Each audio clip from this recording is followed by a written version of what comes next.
ala Yasin. Alhamdulillah. Ibu bapak, saudara-saudara sekalian yang saya hormati, teristimewa Bapak Bupati beserta istri yang luar biasa, berani betul ini Pak Bupati. Tapi bapak-bapak perlu tahu, kalau ada suami yang ngewel soal poligami banyak cerita, hakul yakin tidak akan terjadi itu. Itu hanya di mulut saja. Kalau diam-diam, waspada ibu.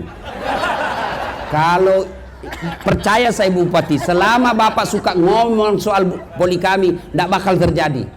Tapi ibu-ibu yang suaminya diam-diam, tidak pernah ngomong soal poligami, hati-hati bu. Pak JM diam-diam, hati-hati. Nah, bapak saudara-saudara sekalian, Pak JM yang saya hormati beserta istri, Pak Kapolres yang saya hormati, Ketua DPRD yang saya hormati, mohon maaf saya tidak bisa sebut nama Bapak satu demi satu. Saya takut kesalahan menyebut nama, dan yang lebih penting, yang sejujurnya saya belum tahu namanya Bapak. Nah, saya ingin berkisah 7 orang pemuda.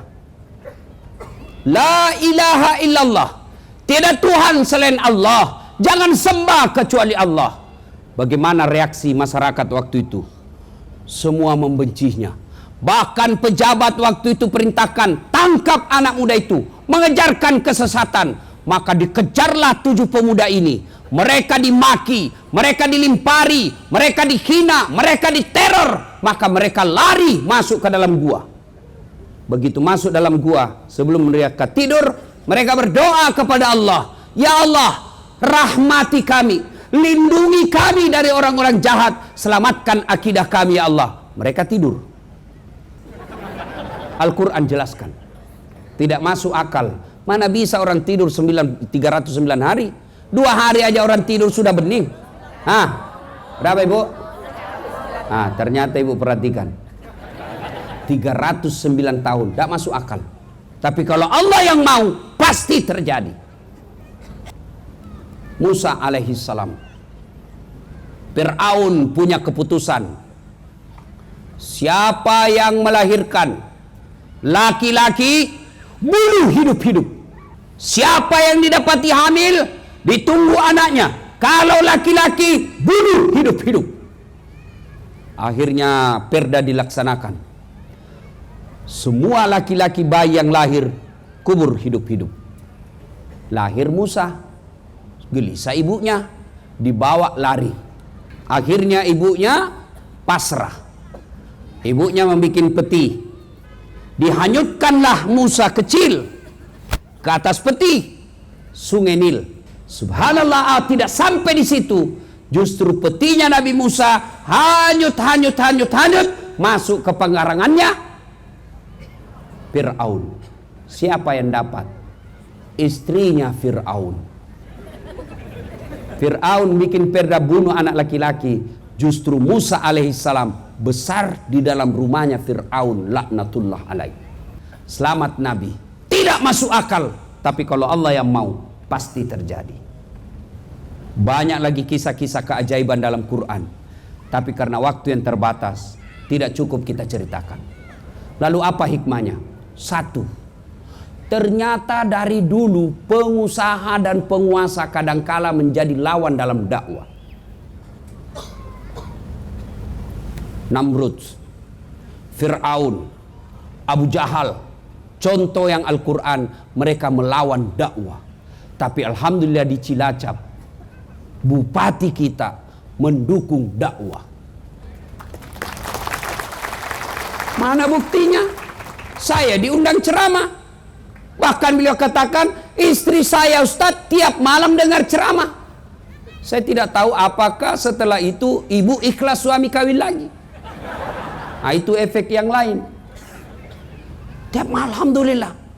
Kalau seorang bupati, seorang GM, Kapolres, Dandim, jabatannya ketua DPR, jabatannya tidak memudahkan masuk surga, keliru dan rugi besar. Coba kau Pak Bupati, ada kepala dinas di sini? Boleh angkat tangan kepala dinas Pak? Camat atau kepala dinas? Tidak ada yang hadir? Ada. Ada beberapa. Kenapa bisa datang pejabat-pejabat? Karena ada Pak Bupati. Coba kalau tidak ada bupati, biar dikasih undangan 3 tidak datang. Ada polisi di sini? Ada? Coba angkat tangan polisi. Coba banyak. Kenapa banyak yang datang? Ada Kapolres. Maka keliru dan rugi besar jika diberi amanah jadi bupati, Kapolres, ketua DPR, GM tidak memudahkan dirinya masuk surga. Kenapa? Bupati, Kapolres hanya satu di Cilacap. Kalau ulama di Cilacap banyak, masuk surga kelak ngantri. Berapa penghafal Quran di Cilacap? Berapa imam masjid? Berapa penceramah? Ratusan. Maka pun kalau masuk surga harus ngantri. Bupati sendiri tidak perlu ngantri. Kapolres sendiri tidak perlu ngantri. Tapi karena sendiri, salah pun gampang didapat malaikat. Mana Bupati Cilacap? Tarik dia. Mana Kapolres? Itu dia, Pak. Ayo Pak, jadikan jabatan untuk memudahkan diri Bapak masuk ke dalam surga. Pak GM, jadikan GM memudahkan masuk ke dalam surga. Coba kalau Pak Bupati pergi salat subuh, Assalamualaikum warahmatullah, Assalamualaikum warahmatullah. Pak Bupati cari, mana ini kepala dinas PU? Tidak pernah juga saya dapat berjamaah di masjid. Satpol PP, polisi setengah. Kan polisi setengah itu Satpol PP.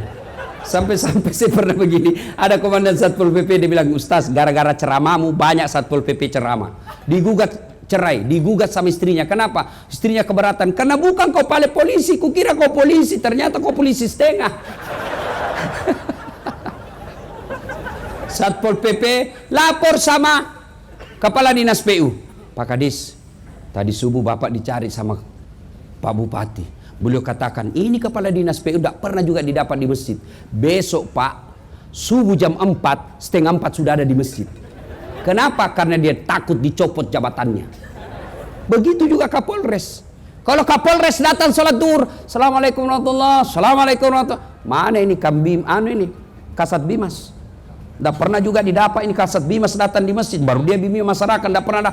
Oh besok Pak, belum azan, dia yang azan Pak. Itu enaknya punya pejabat. Kalau Ustadz, mari saudara-saudara sekalian, paling hanya bahasa di mulut. Begitu dipaksa, apa Ustadz, kok gila? Coba, jangan jadikan jabatan musuh dalam kebaikan. Jabatan Pak ada batasnya. Kapolres ada batasnya. Bupati ada batasnya. Apa batasnya? Pensiun. Bapak Kapolres naik. Apa batasnya? Pensiun. Begitu Bapak pensiun, masih boleh pakai baju dinas pangkat. Bapak pakai dikira orang gila. Coba Pak. Tapi Ustadz tidak ada pensiunnya. Ayo, satu. Jadikan jabatan Bapak dari hikmah kisah ini, jangan memusuhi kebaikan. Jadikan jabatan yang Bapak miliki mempermudah kebaikan. Maka insya Allah kebaikan itu akan memudahkan Bapak masuk dalam surga. Bagaimana menjadikan jabatan itu menjadi kebaikan? Jangan takabur, jangan sombong. Jangan mentang-mentang bupati mau sombong. Apa bupati? 2 periode Pak, 10 tahun. Lepas itu wabillahi taufiq wal hidayah. Ganti lagi Pak. Bupati aja tidak boleh sombong, apalagi kamu yang pengangguran. Tapi tadi saya lihat-lihat Pak Bupati, saya ini belum 2 jam saya kenal beliau, tapi rasanya akrab betul. Saya lihat beliau tadi sambutan, saya bilang ini Pak Bupati pasti tidak tahu marah ini orangnya. Senyum aja di mobilnya, senyum-senyum. Saya bilang pantas awet muda. Kalau saya Pak Bupati, bukan saya kata Bapak tadi, lihat saya lebih muda lagi Pak. Saya ditanya kenapa Ustadz awet muda? Karena saya selalu cita-cita poligami. Cita-cita aja. Karena kalau kita cita-cita Pak, selalu kita rapi, bersih pakai parfum. Tapi kalau tidak ada cita-cita, sisir pun tidak lagi, tidak mau pakai parfum. Sudah ada istri saya. Maka cita-citalah saja Pak. Kalau dikabulkan alhamdulillah. Kalau tidak ya nasib. Tapi bu serius ini bu. Suami itu tergantung istri. Wallah. Tergantung istri. Kalau istrinya sopan bicara, istrinya berpakaian yang baik ketika ada suaminya, tidak pernah bicara bantah suami. Saat suaminya masakannya sudah siap, wanita manapun yang menggodanya tidak akan tergoda. Kenapa? Karena ada bidadari di rumahnya. Pasti. Tapi ini suka ngomel, malas masak, penampilan ala kadarnya. Kita pulang, la haula wala quwata illa billah. Daster 3 hari tidak dicuci, kelihatan tali BH, rambut digulung-gulung pakai plastik, muka dikasih bedak putih, dikasih pula itu timun matanya, lalu dia cabut bulu keteknya di depan televisi. Bagaimana kita tidak stres? Dikasih tahu, ibu ganti-ganti tuh dastermu, kelihatan semua tali BH. Apa dia bilang? Jangan lihat BH-nya, yang penting rasanya, bung. Cobalah kalau pulang suami, bu, sambut suami. Apalagi ibu yang polisi suaminya. Coba kasihan itu lihat bapak polisi. Coba lihat itu bapak polisi, rasanya ndak ada enaknya hidupnya. Di kantor dimarah-marahi sama komandan. Siap salah komandan, siap salah, tembak pantatnya, siap salah komandan. Di warung kopi baru masuk dicurigai lagi, minta ditraktir, minta ditraktir. Kenapa itu enak? Enggak. Di jalan ngirup oksigen bau. Sampai lagi di rumah dimaki-maki lagi sama istrinya. Kenapa kau tidak lawan? Bodohin. Apa dong dilawan? Nah, dia Kapolres. Coba lihat kasihannya itu polisi. Coba kalau polisi istri kita pulang dimarah sama komandan, sabar bang, memang begitulah jadi polisi. Insya Allah kalau abang sabar, insya Allah akan menjadi amal. Masa abang yang mau marah sama Kapolres? Sudahlah, memang begitulah takdirnya. Sudah. Lalu ibu peluk dia sambil menyanyi, bila kamu di sisiku, hati rasa syadu. Lambat laun buka baju. Suami marah-marah, ibu peluk.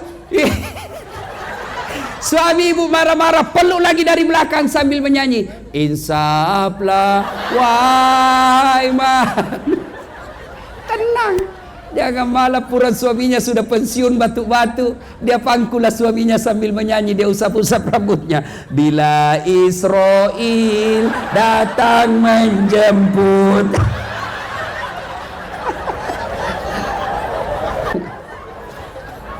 Ya, tuh 2 hikmah dari kisah tadi, Pak. Nanti lain kali kita bahas soal suami istri, bagaimana kewajiban berdua. Yang kedua, Pak, Bu, tidak ada yang mustahil di sisi Allah. Kita dengar tadi cerita, semua tidak masuk akal, tapi kalau Allah yang mau, jadi.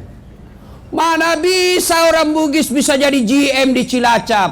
Tidak mungkin, itu kata manusia. Kalau Allah yang mau, bisa. Tidak ada yang mustahil, Pak. Mana bisa orang miskin pengangguran, rumah yang ngontrak-ngontrak, kok bisa pergi umroh? Bisa kalau Allah yang mau. Mana bisa kita ini sudah bertahun-tahun punya anak, tidak mungkin kata dokter. Kalau Allah yang mau, bisa. Mana bisa anak kita sekolah tinggi-tinggi, itu kata kita. Kalau Allah yang mau, bisa. Semua orang punya masalah, Pak. Ibu-ibu, ini nih, apa ada di sini yang tidak punya masalah? Oh, muka-muka penuh masalah semua saya lihat ini. Ini bapak-bapak, semua kita punya masalah, Pak. Kalau ada masalah, Allah cuma minta, dekatkan dirimu kepada aku. Takarruf ilallah. Dekatkan diri kepada Allah. Bagaimana cara dekatkan diri kepada Allah? Ketika ada masalah, mau naik pangkat, mau naik jabatan, mau perbaiki ekonomi, jangan cari muka sama bupati, capek.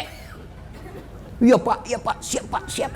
Aduh, bapak disenang sama bupati, kalau istrinya bupati tidak senang, tidak jalan juga. Benar, wallah. Cari muka sama Kapolres, capek. 2 tahun kemudian mutasi, cari muka baru lagi. Lebih bapak jadi polisi, kerja aja yang baik. Laksanakan sebagai polisi promoter. biar Allah yang jaga jabatan dan pangkat Bapak. Kalau Allah yang jaga pangkat jabatan Bapak, kecil jadi Kapolres, kecil. Dan itu ada jalannya, Pak. Yang saya cerita saja tadi tidak ada jalannya, bisa terjadi, apalagi yang ada jalannya. Bapak sebagai polisi ada jalannya jadi Kapolsek, ada jalannya jadi Kapolres. Kenapa? Bapak polisi. Yang tidak ada jalannya das atlatif jadi Kapolres. Tidak ada jalannya itu, bos.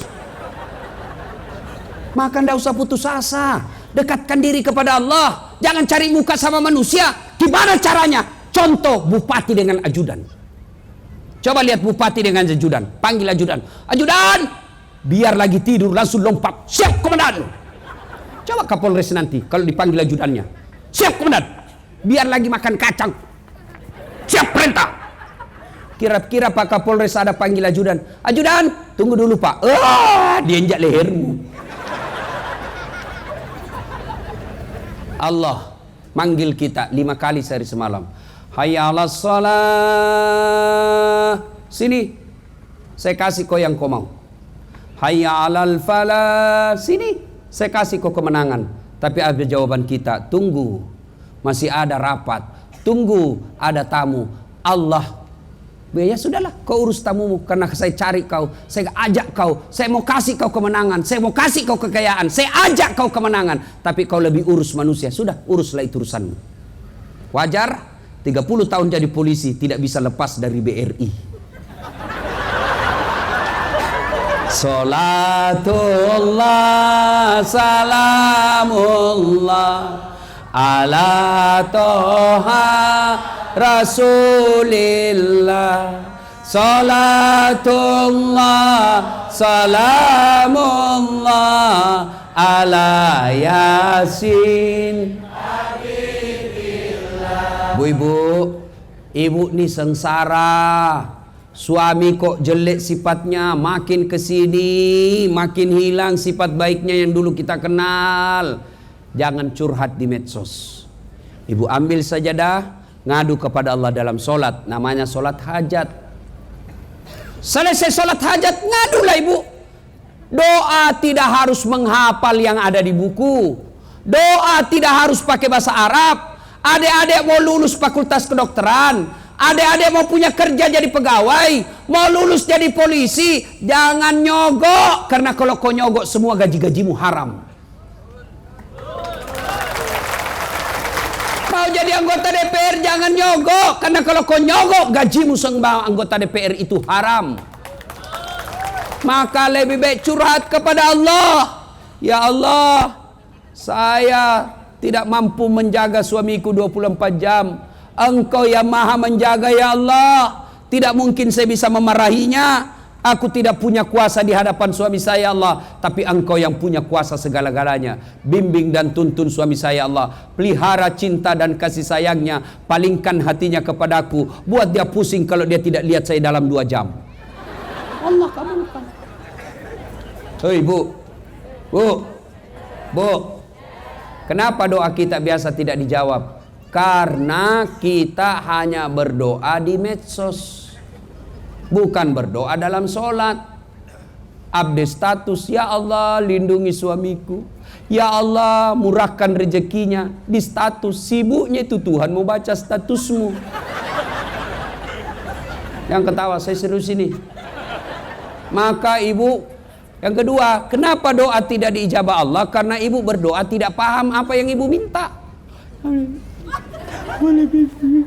Tapi dia bahasa Arab, bingung malaikat. Apa maksudnya ini ibu? Dia mau suaminya setia tapi doa dia baca doa minta hujan. Bingung makanya.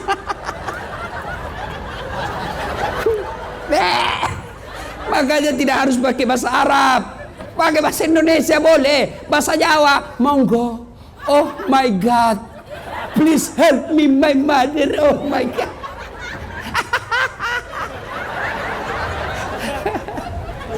Ya, dah.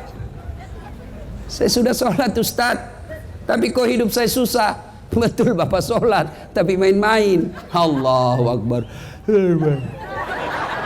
Ya kena. Seratan. Ya an'amta alaihim.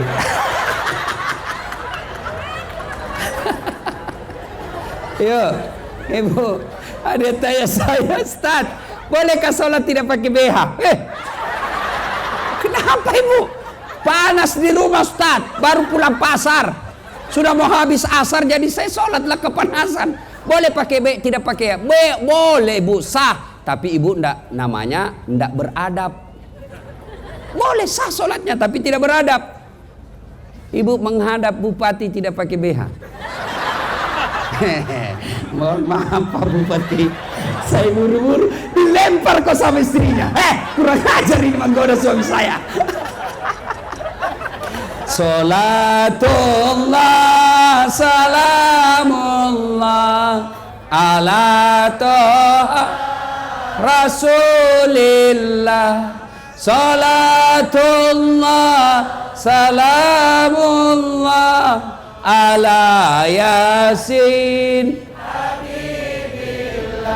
Pak Bupati, Pak GM dan semua yang saya muliakan, saya ulang kesimpulan malam ini, tidak usah panjang. Tidak ada yang mustahil di sisi Allah. Tidak ada yang tidak masuk akal di sisi Allah. Allah cuma minta dekati saya kasih kau yang kau mau. Gimana caranya? Jangan pikir caranya. Yang Bapak pikir bagaimana saya dekati Allah. Yang kaya dekati Allah dengan sedekah. Yang pejabat dekati Allah dengan perbaiki jabatannya. Yang miskin dekati Allah dengan kesabarannya. Yang kaya dekati Allah dengan syukurnya. Yang cerdas dekati Allah dengan dakwakan kecerdasanmu. Itu cara-cara dekati Allah. Maka dekati Allah, Allah yang tahu caranya bagaimana memuliakan dan mencapai cita-cita. Insya Allah. Sudah dekati Allah. Ternyata yang dikasih, yang diminta tidak dikasih. Sangka baik, sangka baik, sangka baik.